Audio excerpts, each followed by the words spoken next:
Hey guys, I want to share something. I've coined a new phrase after my experience over the last few days called face hunger. And I just want to share it with you because it's really relevant to what I talk about in my business around the nervous system and how we can help ourselves feel really present in the body, feel really present in our animal intelligence. And so the way that I want to share it with you is just to share a bit of my personal experience. I've been working with my freeze response, the way that my nervous system kind of shuts down in times of stress. And on Sunday, I was doing an online dance class with a really awesome local facilitator. And that movement, that dance got me more activated and more present in myself. And I started to feel like kind of more awake.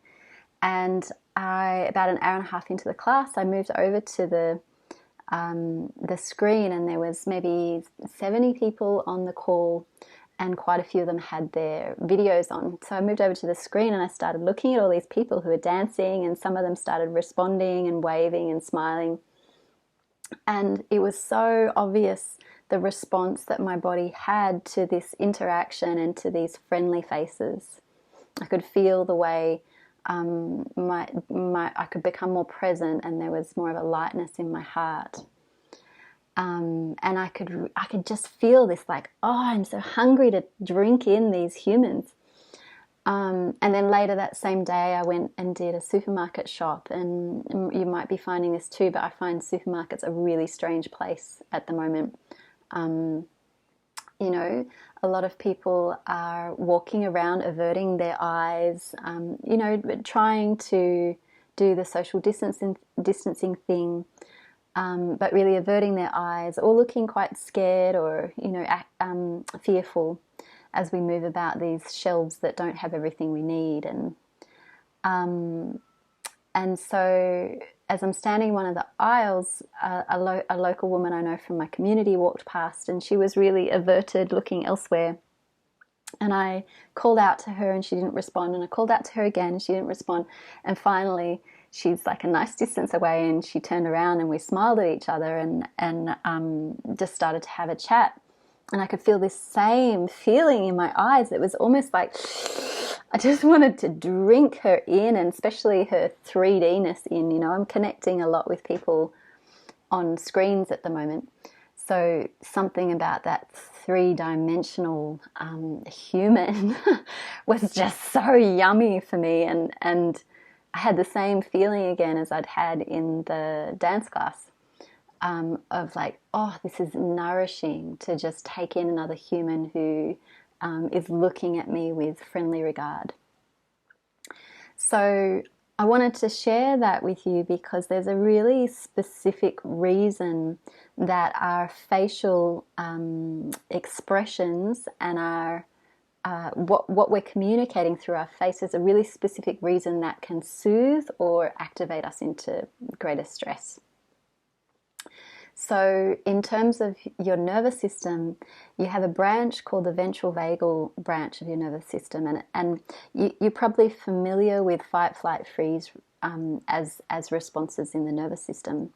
So one of the responses that's less talked about is the social engagement branch of the nervous system. And essentially that social engagement branch is in charge of, it's like if you think of humans as herd animals, this is how we read each other's faces for a signal of, is what's happening here okay? Am I okay? So even if there's a loud noise over there, I'm going to look to you, am I okay? So you'll see babies do that. Something sudden will happen in the environment, and they'll look quickly to mum, they'll check out mum or dad's response, and if mum and dad are calm, then baby will be like, oh, okay, I'll stay calm. But if mum or dad start freaking out, baby will freak out. So that's very much your ventral vagal system in action. So I'm sharing that because I want to change the culture in supermarkets because we can actually really help each other by, you know, keeping an appropriate distance, but letting your face be warm and friendly. It's just going to have such an impact on the people around you. Even if you're in an environment where people are a bit activated or even looking scared, if you can consciously connect with yourself and ground yourself and you know, send warmth to that person, or just be relaxed in yourself. If they look over and take in your face, the animal part of their brain is going to register, oh, maybe it's not so bad. Oh, maybe it's actually safer than I realized. Maybe it's okay to soften my vigilance. So so just to be aware of the effect of what you're communicating to other people in your herd, maybe even in the home if you're getting stressed, just to be aware of how you're communicating that to your children.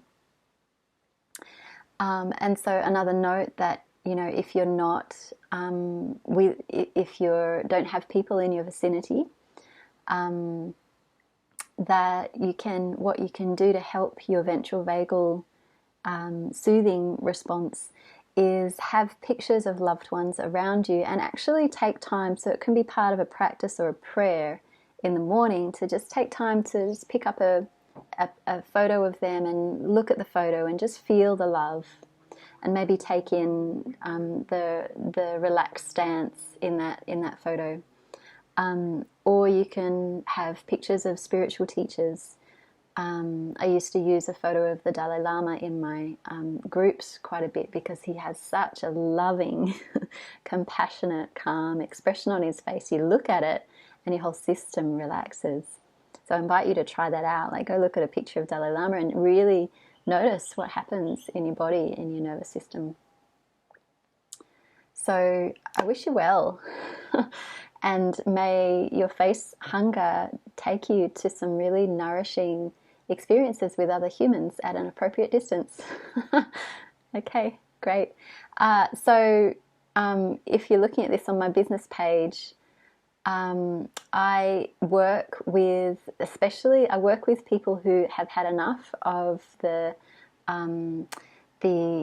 talking, the counseling, the intellectual way of moving through their stuff, and who want to develop deeper instinctual empowerment and wisdom. So I do that in therapeutic and coaching sessions. So look me up on Wisdom Body if you feel to. Okay, lots of love.